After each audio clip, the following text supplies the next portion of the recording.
We don't use any related picture because of copyright claim. M. Night Shyamalan should probably just stay away from the apocalypse. Who could forget the baffling events of his global warming horror The Happening, aptly represented by a scene in which a character just lays down in front of a moving lawn mower?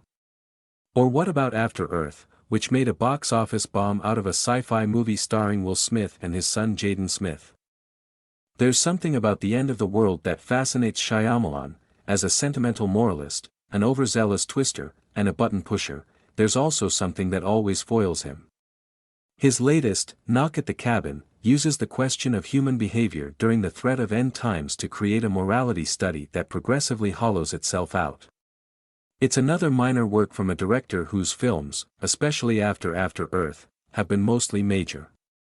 It's a shame that the story isn't so good, because the film has a rich and earthy Kodak shot presentation from co-cinematographers Jaron Blaschke, The Lighthouse, and Lowell H. Meyer, Thunder Road, who turn many scenes of characters standing in mostly the same living room into striking studies of pleading faces in close-up. It looks about as realized as a movie like this could be. And the performances have enough uniform intensity, even when the writing is only playing games.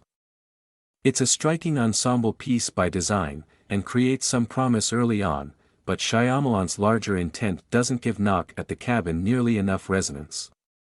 The standout performance comes from Dave Bautista, in his most tatted-up teddy bear mode possible, wearing glasses like he did in Blade Runner 2049 to suggest the gentle boy inside his grisly physique. For a movie about how humans choose to interact with one another, his acting is incredibly disarming here and sometimes moving. Moving in how he chooses to speak so gently while enacting a plan filled with the unthinkable.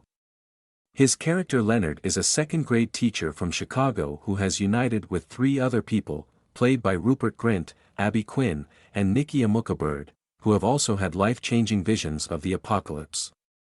They approach a cabin in the woods with sharp weapons in hand, and they do not want to hurt the people inside.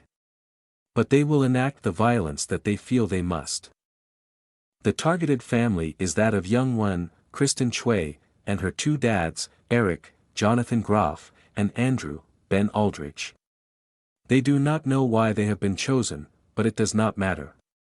Tied up in chairs before their weapon-wielding captors, they must decide to kill one of their family of three to stop an impending apocalypse. They cannot kill themselves, and if they reject their captor's prospect, something awful will happen in the cabin, and a plague will be unleashed.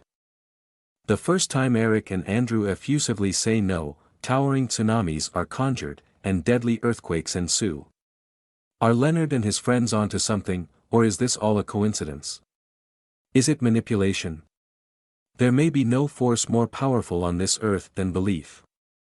It can be a tool that builds communities or a weapon that destroys lives. A movie like Knock at the Cabin needs to wriggle in that magnanimous uncertainty of belief, and instead, it only sits and admires it.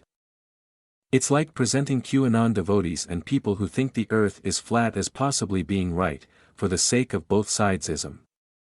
Shyamalan isn't nudging about a divided people, like Jordan Peele's Us, which echoes through the woods of this movie, but lazily stirring the fear of conspiracy.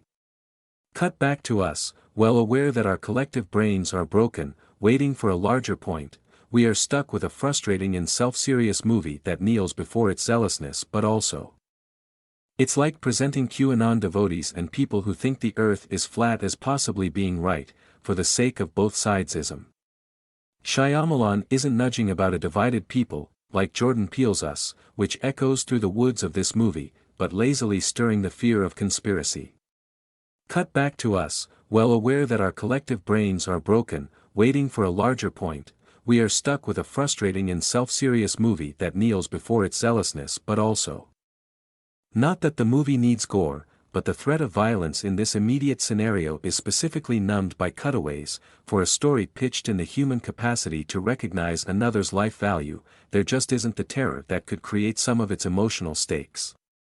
The lack of it is deeply felt once it becomes apparent what monsters this movie is and isn't dealing with, while showing how these people are driven by something that forces them to do awful things.